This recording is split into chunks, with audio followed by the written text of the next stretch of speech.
Hello and welcome to Heart Yoga Radio. We're on the beach today. Very low wind, so perfect recording day. We've got the misty mountains behind us and a surprisingly calm sea in front of us. So this is like a continuation of our previous podcast, which was all about the wonderful film written and directed by McKay, Don't Look Up, on Netflix. So if you haven't listened to our previous podcast, and particularly if you haven't seen the film, please go and watch it, because it is tremendous and definitely the film of our times for sure. So we thought we'd do a little bit of a follow-up, because if, like me, your heart is now gripped with the icy dread and staring into the abyss of the true horror of our situation, after you'd recovered a little bit and your brain had started working again, you'd be thinking to yourself, well, what now? I mean, the film didn't come as a massive surprise, because I kind of know we're fucked. But it really, really rubs your nose in it in a very, very stunning way that just hits you kind of your mind and your emotions like a freight train, even though it's a comedy. And there's plenty of laughs to go along with it, but still, it's like profound impact, certainly, and it does leave you thinking, where do we go from here?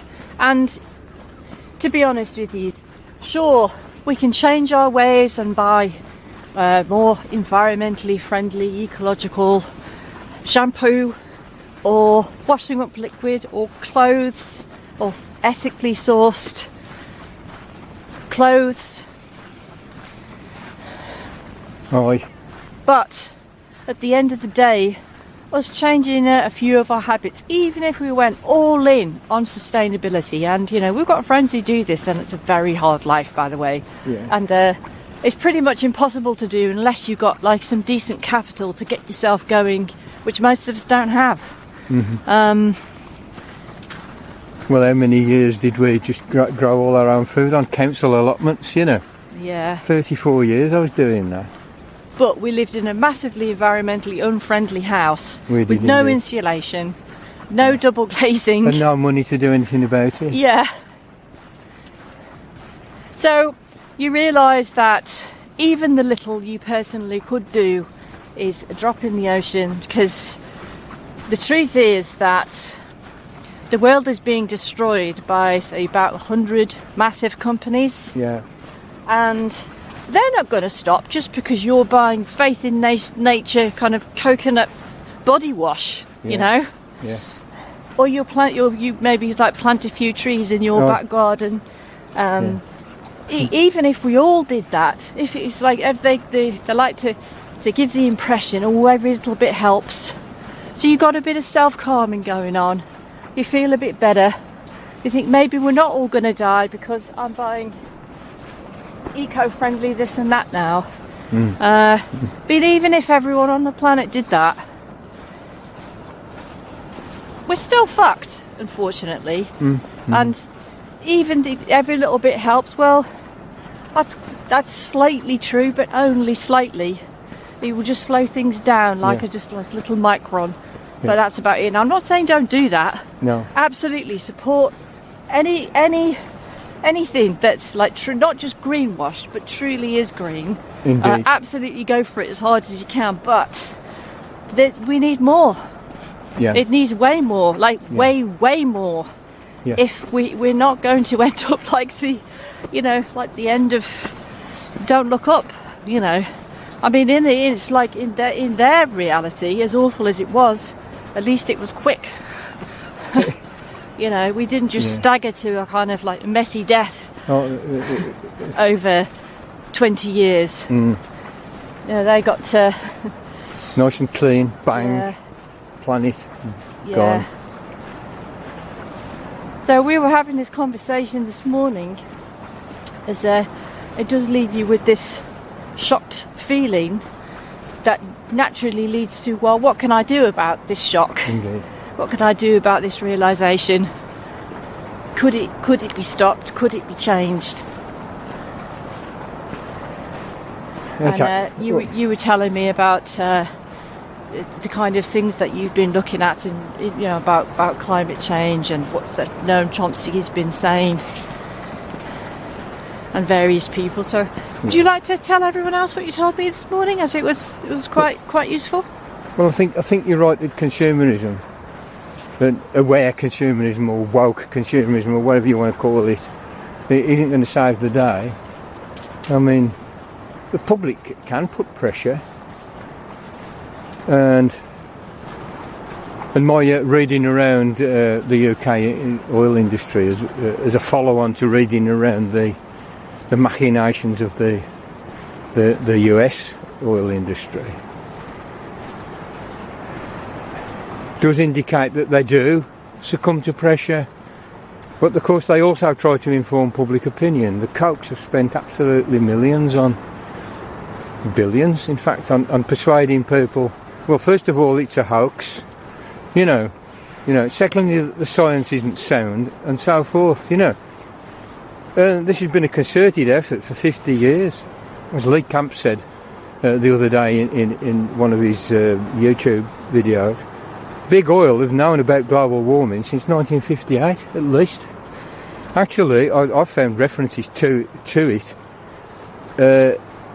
in the 1920s and the 1890s about the burning of fossil fuel. So the science has been on the radar for a long time. So you get all that, and that's kind of what you're up against. And these are the 50 or 100 companies that are causing most of the global warming. And it's like 70%, isn't it? Yeah. It's an awful lot.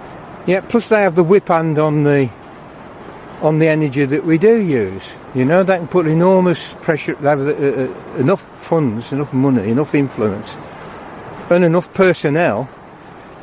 Bear in mind that the big oil is completely entangled with our governments in the capitalist West, completely entangled in that kind of fascist manner. People go from BP to the Lords and then back, and so forth.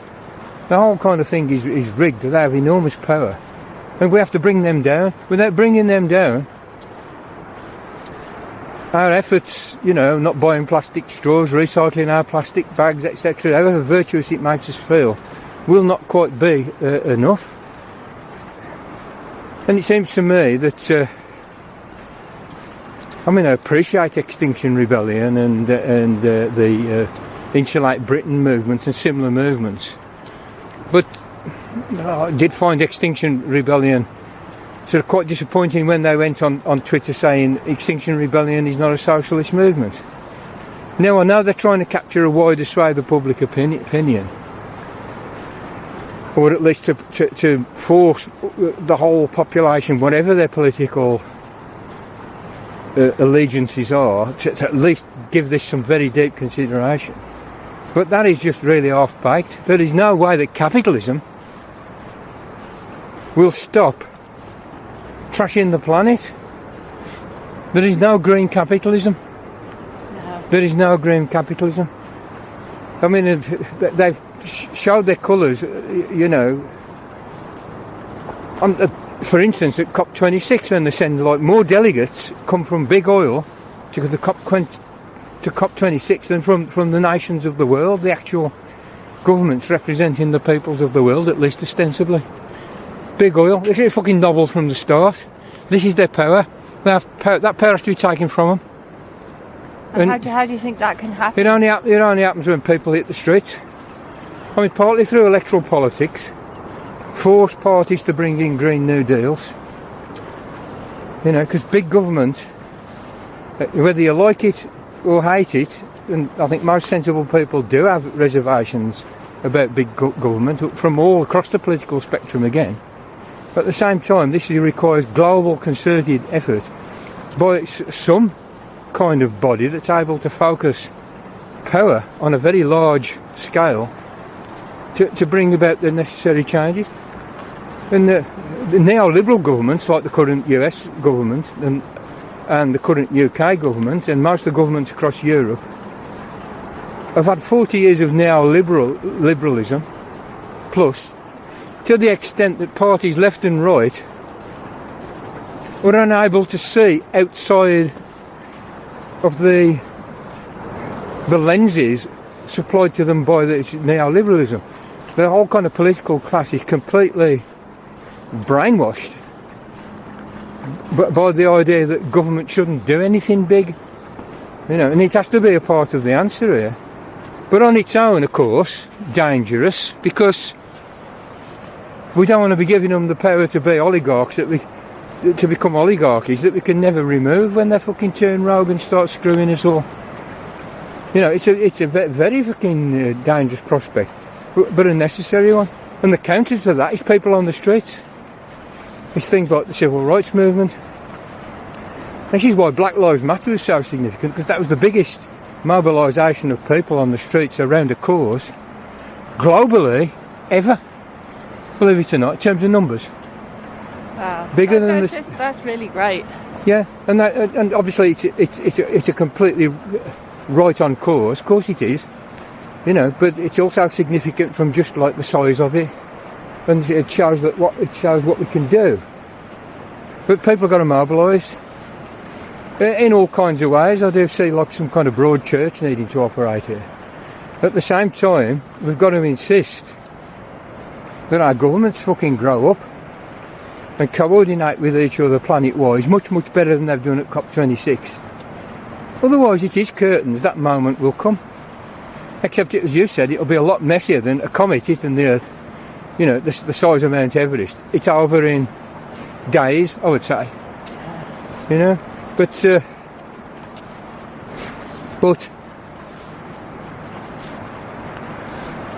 the slow decline as the climate collapses and it gets hotter in places, and you get droughts, and then you get people moving because their harvests have failed, and then you get other people like trying to push them back at borders. We're already seeing the signs of this.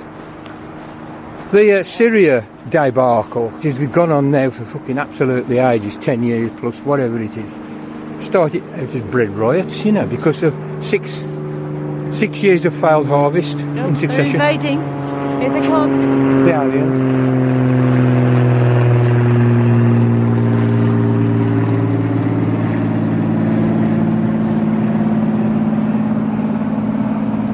This is the nicest weather we've had for a bit, so the vintage planes are out.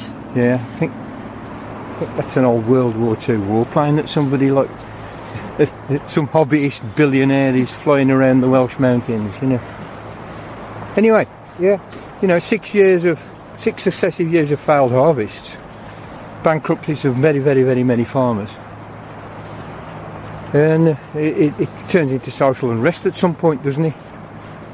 Yeah. So it will be very, very, very, very, very messy if we don't get our shit together. But by all means, avoid plastic straws. By all means, compost. If you can grow stuff, grow it. If you can plant trees, plant trees. If you can buy some land and rewild it. We're going to need to do all that stuff as well. As all of us really turning into activists. As well. And we also need to capture our parliaments as people, as working people. We need to capture our parliaments and keep them in line. It's our power that we're asking them to focus globally in a cooperative fashion amongst nations.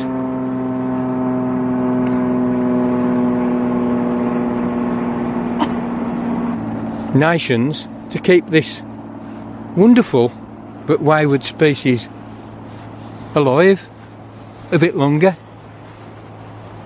Yeah, not to mention all the rest of the species which are still left. Of course. I like the thing that Bertrand Russell said when somebody interviewed him, because he was a great campaigner against nuclear weapons. He was a C&D guy. And in fact, he stood up in Trafalgar Square or somewhere and said, these weapons can remove human life from this planet. Some of us think that would be a pity. This is the great philosopher, Yeah. Some of us think that would be a pity.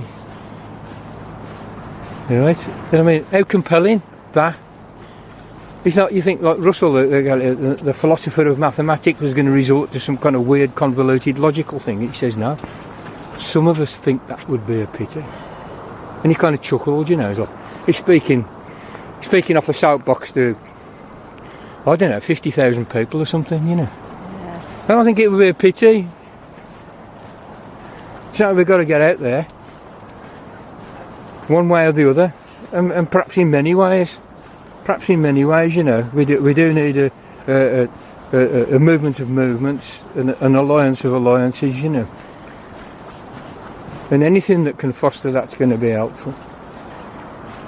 Otherwise, I don't really see much. I mean, we kind of the left is stymied, you know, of trying to think of the strategy and the tactics that we need at this point to just really displace this capitalism and move beyond it. But it's still immensely powerful, and it's more vicious now. It's on the back foot. Big oil. I mean, the other player in this, of course, is the military-industrial complex, as was illustrated in that in the film. Don't Look Up. The military-industrial complex. They're the biggest polluters on the planet. The Pentagon is the biggest polluter on the planet. Because they don't care. They refused to disclose their environmental impact but it's been, at the COP, didn't they? They did, yes. But it's been estimated, and I think probably fairly realistically.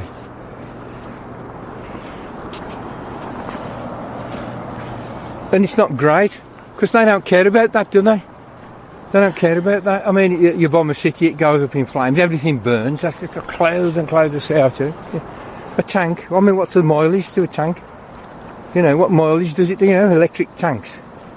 I'm going to carry on using bloody diesel or fucking aviation fuel or whatever, you know, or a fighter jet. You know, costing billions of dollars. They don't care how much fuel it uses. And they do have a bottomless budget. Congress and Parliament and parliaments around the world have always got fucking very deep pockets when it comes to the military.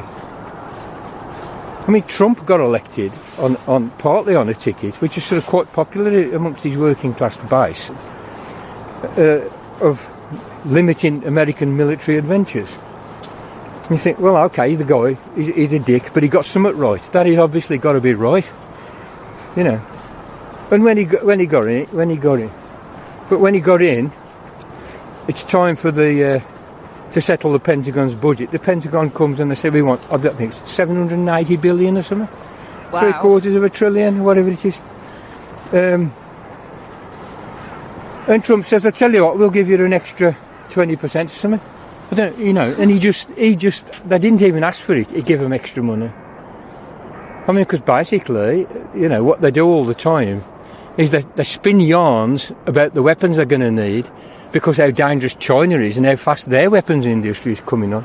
This is a good deal of what this China FUD is all around, you know? This new fucking confected Cold War. It's about getting the arms industry to say, we need a better fighter jet than the ones we got, because the Chinese have got something in the pipeline. So give us some more money and we'll design and make a new weapon. Bearing in mind that these companies, that their top executives very often have careers in government, you know, the revolving door, they work in government, they work in the Pentagon, they go back to Raytheon, or, you know, and Trump did all this anti-war rhetoric, but at first, his first defence guy, top defence guy, Secretary of State for Defence, was a Raytheon executive. His first military thing that he did was set off scores of, I don't know how many, but quite a lot of cruise missiles onto a fake chemical weapons site, you know, that wasn't really a chemical weapons site, in Syria. And then, of course, Raytheon turns around and says, well, you're going to be wanting to replace them. We'll make you some more at 750,000 a pop, almost $1 million a piece. Yeah. You know, so that's capitalism. And if fucking Extinction Rebellion is so naive as to think they're going to save the planet without demolishing, dismantling and replacing the capitalist system, or the post-capitalist system as it is now, maybe, they are fucking simpletons. Even though I think that was a one-off, you know, and nobody really controlled the kind of media feeds, you know. So, on the streets, We have to be on the streets. But perhaps these days there's a different kind of activism that we can engage in, which isn't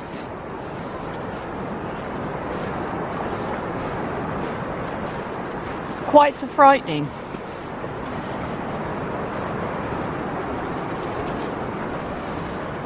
We've talked about this before, about different ways to get governments to sit up and pay attention. I mean, look at the Tories. They just have like slightly bad polling or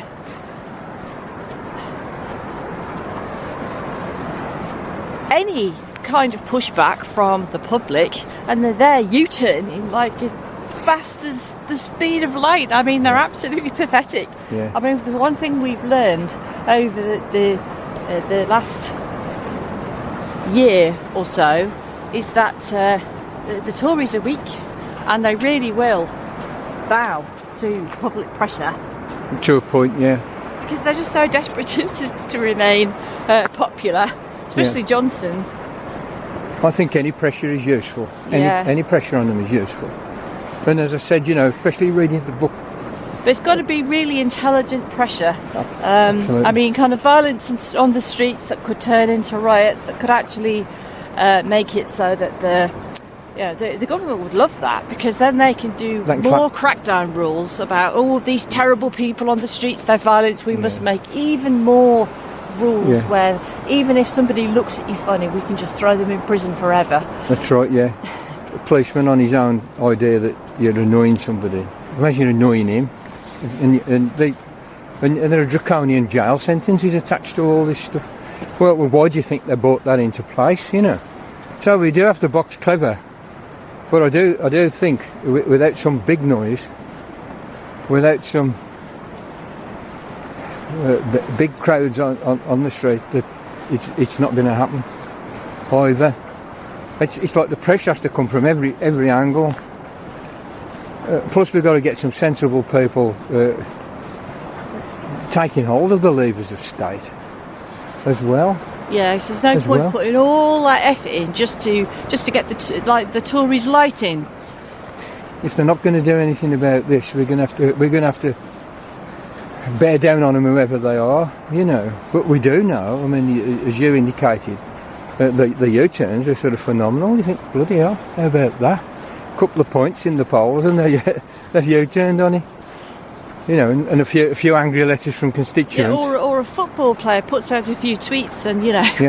I mean, it is a funny world, but I think without really very, very strong direct action, it's still not going to be enough. Yeah. But I say welcome pressure from every angle.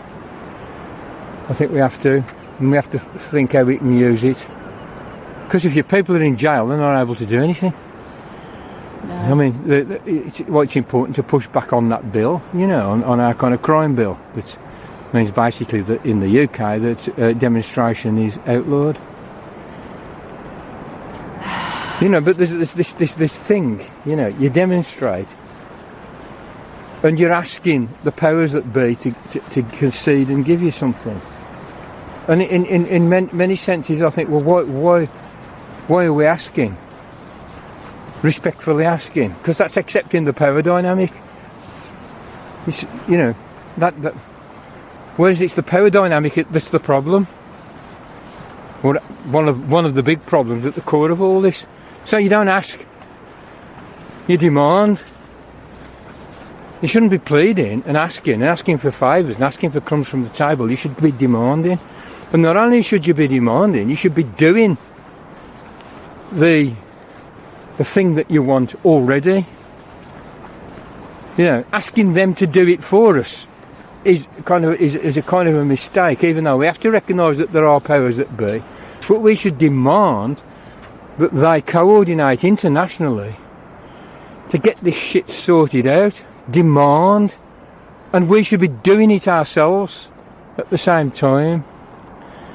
Otherwise we're putting ourselves in the position of supplicants. We're accepting the inferiority of status that they're foisting on us. And these are people who are psychopathic, as the guy said in the film, as Dr. Mindy says in the film. It finally dawns on him that they're psychos, and he actually says it, these bloody sociopathic, psychopathic arseholes. We've got to stop them. We've got to stop them, and that is what it's amounts to. We have to stop them, you know, and get some decent people in there. So that is, to my mind, where any hope will come from. And as I say, you know, the left has been a little bit stymied by the absolute stranglehold that, you know, 40 years of propaganda with infinite bags of money financing it. And the situation that has produced, the absolute kind of stranglehold on governments by the big corporations. And we know they produce most of the pollution, the global warming, the destruction. This is the action of really very few fucking companies and really just very few people. Shouldn't be beyond the wit of the people to stop them. That's what we have to do, we have to stop them. And I think in order to stop them, there needs to be, first of all, people do need to actually realise what's going on. Yeah. But also, then they need to digest Absolutely. the enormity of the situation and how serious it is, and then they you know, that generates the passion and the motivation to do it. To do it, because it's not very nice. It's not fun at all. No, I don't want to feel angry. I want to feel. No. I mean, especially peaceful. after 2 years of the bloody pandemic, you know, we want to have a bit of fun now. Yes, and please. then now, after all this shit we've been through, we've now got to be, you know, climate change activists to try and save the planet. It's like, oh God, just want to have a rest and have a bit of a nice time for a bit now. But there is no time for that, unfortunately. I've already had my end of the world party. Because the world's been ending ever since I've been alive, you know. The world is always ending, of course, but this is real, you know. You can't write this off as some kind of scaremongering or anything like that. You cannot. I mean, the media are doing quite a good job on the keeping climate change out of the minds of people, because just by they don't have to strenuously deny it all the time. They can just not report on it. No, this is what they do. They can just be very, very, very quiet. This is what they do. It's the silences are as much propaganda as the lies. In fact, they're more subtle than the lies and more powerful. I actually put a tweet, because I tweet a little bit. Put a tweet out. Has anybody? No, I tweeted. Has anybody noticed how quickly COP26 dropped off the radar? Yeah. I don't see it anywhere. You know, and I kind of subscribe to all kinds of sort of people and channels that are interested in this stuff, and you're not even getting very much from them, you know. Yeah. So, you know, the problem, and the left is realising this now, and by left I don't mean, I don't know, the tooting popular front or anything. I mean the broad left, the broad people of understanding, who know that capitalism is no longer viable, at the very least. No. So at the end of the day, if saving all life on Earth is not profitable, they are not going to do it. It's as simple as that. They won't do it unless it's profitable. And to make sure they keep their profitable base ticking over, they propagandise the public, and they own the media. As I say, this is a situation which is changing. More and more independent media. It's still very small. The print media is sort of dying out. And hence a battle for the internet. This is why I support a distributed, decentralised internet. And some kind of classical economists think all of those kind of ideas are just kind of tech bro fantasies. It's not so. This is how a lot of people, and the younger generation particularly, get their information and their misinformation. So it needs to be centralised, because basically the corporations, who are the problem, own the media of distribution of information. So step one, of course, is understanding the situation in the round. And if you listen to our podcasts, you will start to approach that condition. If you do the work and do the reading and do the thinking and do the talking, you might see the picture in the round. Then you've got a better chance of doing something effective. It strikes me. Conclusion I'm coming to is that we have to get on the streets. That's it. But at the same time, be building.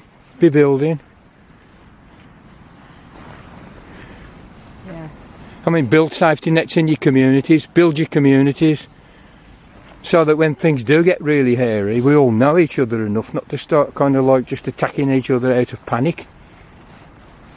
I think this is really important, community building. You know, I'm very disappointed in Starmer for getting rid of Labour's community action group, where that very idea what a stupid thing to do. Where that very idea was understood. I mean, many years ago, people voted Labour because they'd have 3 or 4 Labour Party members in their street and in the workplace. Who were the go-to people if you had a problem?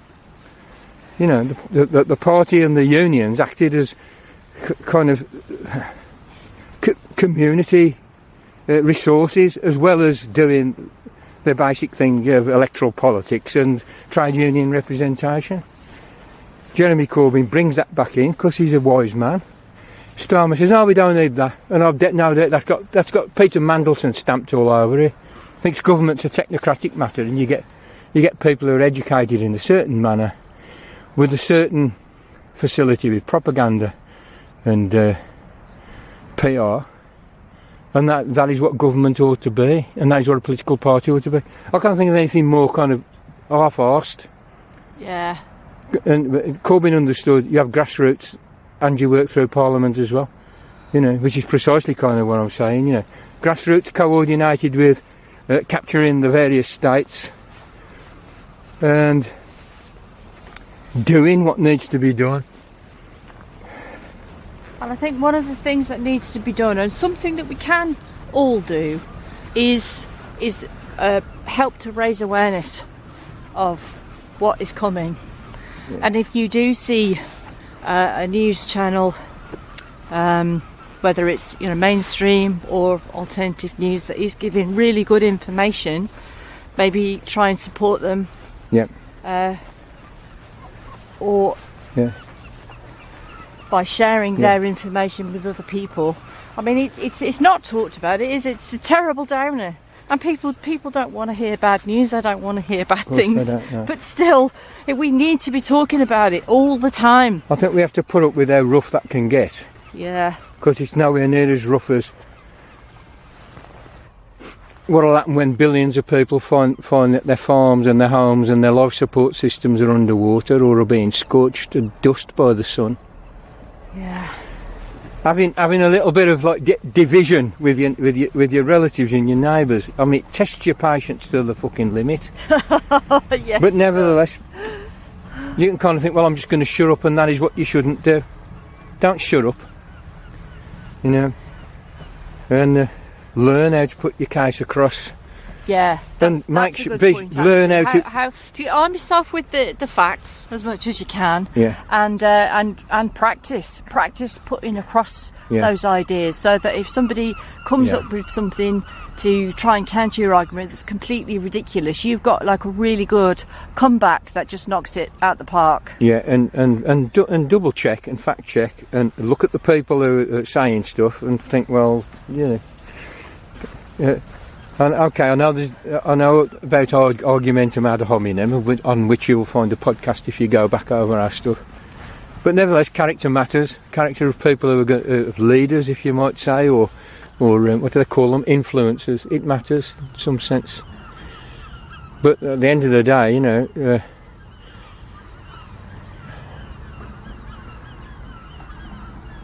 facts don't really care about who utters them. You know, we need to kind of keep that in mind, you know. I mean, if Adolf Hitler had invented, say, a vaccine that was really effective, the fact that Adolf Hitler invented it wouldn't have any bearing on its effectiveness. It could have been invented by the Archangel Gabriel or Adolf Hitler. It's effective because it's effective. Its effectiveness is determined and ascertained by reference to the world, by reference to what actually happens in the world and the data that we collect about those occurrences. But nevertheless, this influencing is something that's a bit wider than simply kind of scientific data gathering. It's a problem of human intercourse, you know, and human communication.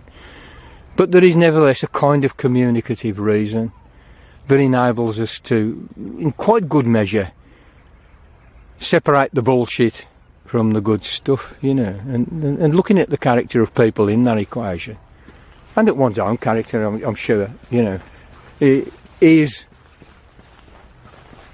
a part and parcel of what's going on. So you apply sort of caution, you double check, but you're sure of your ground. You have a good strong base. Your feet are on the ground. Then you can fight, and it'll be a fight. Well, I say it will be a fight. It is a fight, isn't it? It is, yeah.